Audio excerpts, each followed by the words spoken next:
প্রিয় ভাইয়েরা, আমি বলেছিলাম যে একদল খেয়ে গিয়েছে আর একদল খাওয়ার জন্য রেডি হয়ে আছে। তো কোনো দল এটা নিয়ে কোনো কথা বলল না। আপনারা এটাকে নিজের গায়ে যে মাখালেন, এটা ঠিক হয়নি। আর এই জাতীয় বার্তা যখন আমরা দেই, তখন যদি আপনি বলেন যে পারলে রাজনীতিতে আসেন, পারলে দল করে দেখান, এটা হইল? তো যশোরের প্রোগ্রামের এক ভিডিওর পেছনে আমাদের কিছু দিনী ভাইরা 6 বছর আগের এক অডিও ব্যাকগ্রাউন্ডে জুড়ে দিয়ে বিভ্রান্তি ছড়ানোর জন্য সোশ্যাল মিডিয়াতে ছড়িয়ে দিয়েছে। তো তাদের প্রতিও আমাদের কোনো রাগ নাই, ক্ষোভ নাই। তারা হয়তো দিনই তাকাদা থেকেই করেছে। বিশাল মাঠ, আমি তো বাংলাদেশের অলমোস্ট অধিকাংশ জেলায় গিয়েছি। এই এমসি কলেজের ময়দানের মতো মাঠ আমার চোখে আর পড়ে নাই বাংলাদেশ।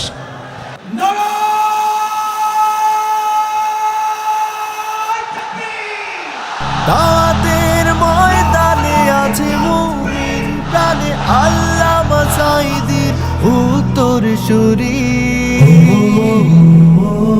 আজ হারি আজ হারি আজ হারি মিজানুর রহমান আজ হারি। সিলেটের আলিয়া মাদ্রাসার যে ময়দান, সেখানে দীর্ঘ 33 বছর 34 বছর সরাসরি কোরআন থেকে তাফসির করে আপনাদেরকে শুনিয়েছেন এই ভূখণ্ডের তাফসির জগতের কিংবদন্তি শহীদ মরহুম আল্লামা দেলোয়ার হোসেন সাঈদী রাহিমাহুল্লাহ।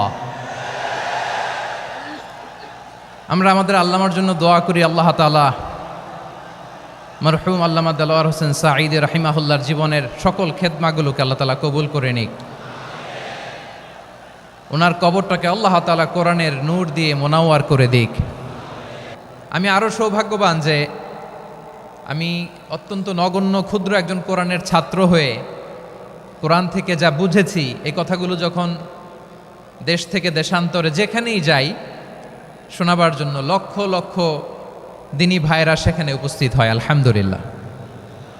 এবং যারা আসতে পারেন না, এরকম কোটি কোটি বনি আদম পরবর্তীতে সোশ্যাল মিডিয়ার কল্যাণে তারা কথাগুলো শোনেন, আলহামদুলিল্লাহ।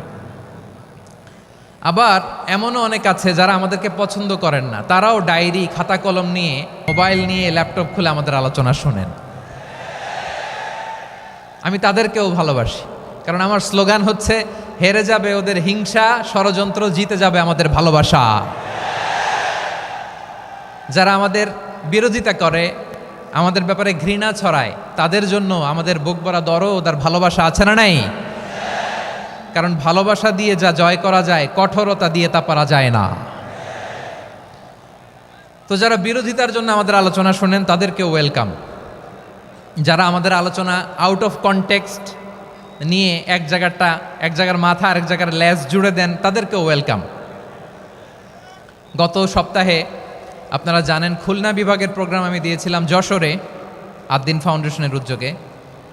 তো যশোরের প্রোগ্রামের এক ভিডিওর পেছনে আমাদের কিছু দিনী ভাইরা 6 বছর আগের এক অডিও ব্যাকগ্রাউন্ডে জুড়ে দিয়ে বিভ্রান্তি ছড়ানোর জন্য সোশ্যাল মিডিয়াতে ছড়িয়ে দিয়েছে। তো তাদের প্রতিও আমাদের কোনো রাগ নাই, ক্ষোভ নাই। তারা হয়তো দিনই তাকাদা থেকেই করেছে, কিন্তু তারা হয়তো বুঝতে পারে নাই এই যে রিসেন্ট আলোচনার ভিডিওর পেছনে 6 বছর আগের অডিও জুড়ে দেওয়া, এটাকে বাংলায় বলে প্রতারণা। কি বলে? প্রতারণা, ধোঁকাবাজি। এখনকার আলোচনার ভিডিও আর ব্যাকগ্রাউন্ডে এডিট করে লাগিয়েছে 6 বছর আগের অডিও। এটারে প্রতারণা বলে, ধোঁকাবাজি বলে। আর বিশ্বনবী বলেন, মান গশানা ফালাইসা মিন্না, the person who deceives us he is not among us. যে আমাদেরকে ধোঁকা দেয় সে আমাদের অন্তর্ভুক্ত নয়। তো বিশ্বনবীর এই হাদিস তারা মনে রাখে না। তো এই জন্য শুধু বিশ্বনবীর প্রতি সাল্লাল্লাহু আলাইহি ওয়াসাল্লামের প্রতি সেরেফ ভালোবাসা আপনাকে বাঁচাতে পারবে না যদি বিশ্বনবীর আদর্শ আপনি গ্রহণ না করেন। তার জলজান্ত প্রমাণ, আবু তালেব বিশ্বনবীকে অনেক ভালোবেসেছেন আলাইহিস সালাতু ওয়াসসালাম। পলিটিক্যাল শেল্টার, ফিনান্সিয়াল শেল্টার, সব ধরনের শেল্টার তিনি দিয়েছেন, কিন্তু বিশ্বনবীর আদর্শ মানেন নাই। মুক্তি মিলবে? হ্যাঁ, আওয়াজ করে বলেন, আবু তালেবের কি মুক্তি মিলবে? তাহলে সেরেফ ভালোবাসা আপনাকে বাঁচাতে পারবে। ভালোবাসার পাশাপাশি বিশ্বনবীর আদর্শকে মেনে নেওয়ার দরকার আছে না নাই?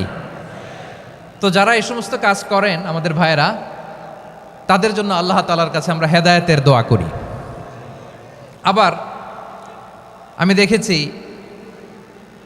আমার গত সপ্তাহের যশোরের আলোচনার একটা লাইনকে কেন্দ্র করে আমাদের অনেক রাজনীতিবিদ বন্ধুরা অনেক ক্ষুব্ধ প্রতিক্রিয়া দেখাচ্ছেন। ওই কথাকে নিজেদের গায়ে টেনে নিজেদের গায়ে মেখে ওনারা ক্ষুব্ধ হয়েছেন। প্রিয় ভাইয়েরা, আমি বলেছিলাম যে একদল খেয়ে গিয়েছে আর একদল খাওয়ার জন্য রেডি হয়ে আছে। তো এখানে কি আমি কোনো দলের নাম বলেছি? বাংলাদেশে 48টা প্রায় নিবন্ধিত রাজনৈতিক দল, কোনো দলের নাম আমি বলিনি। কথাটাকে আমি জেনারেল রেখেছি। দায়ীদের বৈশিষ্ট্যই এটা, দায়ীরা জেনারেলি কথা বলে, যার যেই মেসেজ নেয়ার তারা সেখান থেকে নিয়ে নেয়।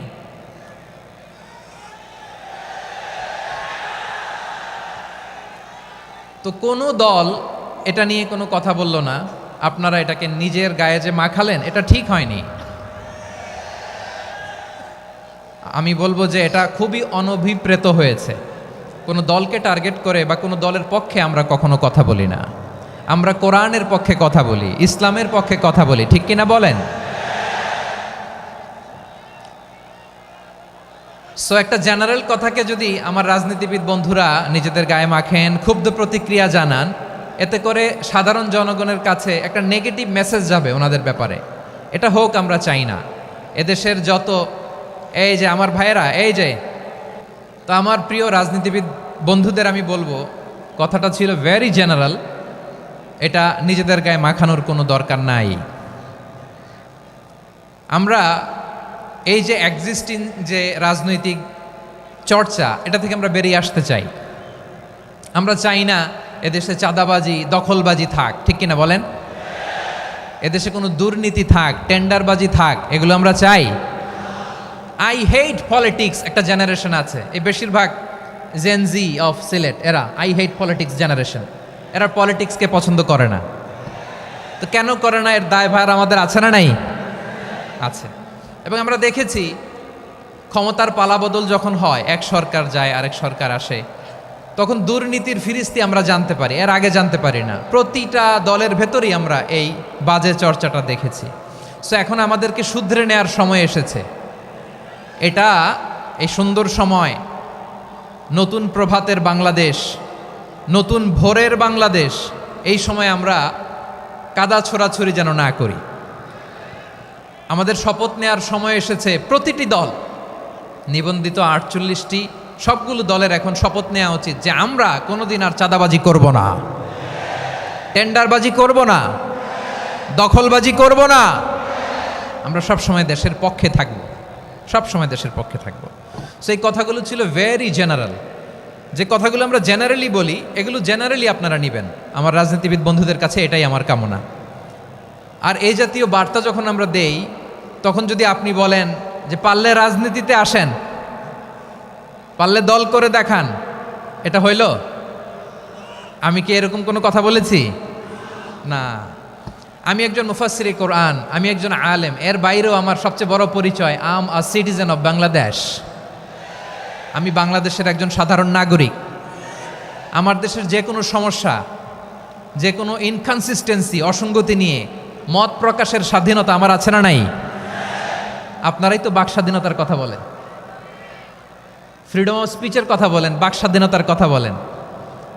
আপনারাই যদি আবার কোনো মন্তব্যের কারণে বলেন যে রাজনীতির মাঠে আসেন, দল করেন, দেখি কতটুকু পারেন, এটা ঠিক হবে না। তাই প্রিয় ভাইয়েরা, আসুন আমরা দল মত নির্বিশেষে কাঁধে কাঁধ মিলিয়ে সোনার বাংলাদেশ গড়ি, দুর্নীতিমুক্ত বাংলাদেশ গড়ি, যে বাংলাদেশের জন্য রক্ত দিয়েছে আবু সাঈদ, যে নতুন ভোরের বাংলাদেশের জন্য রক্ত দিয়েছে মুগ্ধরা, যে নতুন বাংলাদেশের জন্য রক্ত ঝরিয়েছে 24-এর যে গণ অভ্যুত্থানের প্রত্যেকটি শহীদার। আওয়াজ করে বলেন ঠিক কিনা? আল্লাহ তাআলা আমার দেশকে তুমি নিরাপদ করো, শান্তিময় করো। আমরা যেন স্বাধীন সার্বভৌম বাংলাদেশে মাথা উঁচু করে বিশ্ব দরবারে দাঁড়াতে পারি। আল্লাহ তুমি তৌফিক দান করো। আওয়াজ করে সবাই পড়ে আমিন। প্রিয় ভাইয়েরা, আমি আর কাল বিলম্ব না করে আসুন সরাসরি মহাবিশ্বের মহাগ্রন্থ, মহাবিশ্বয় মহাগ্রন্থ আল কোরআন আল কারীমের তাফসীর শুনি। আমি আজকের এই চমৎকার রজনীতে আলোচনা করবার জন্য সূরাতুল আহজাবের ৪৫-৪৬ এ দুটি আয়াতকে চুজ করেছি। এ দুটি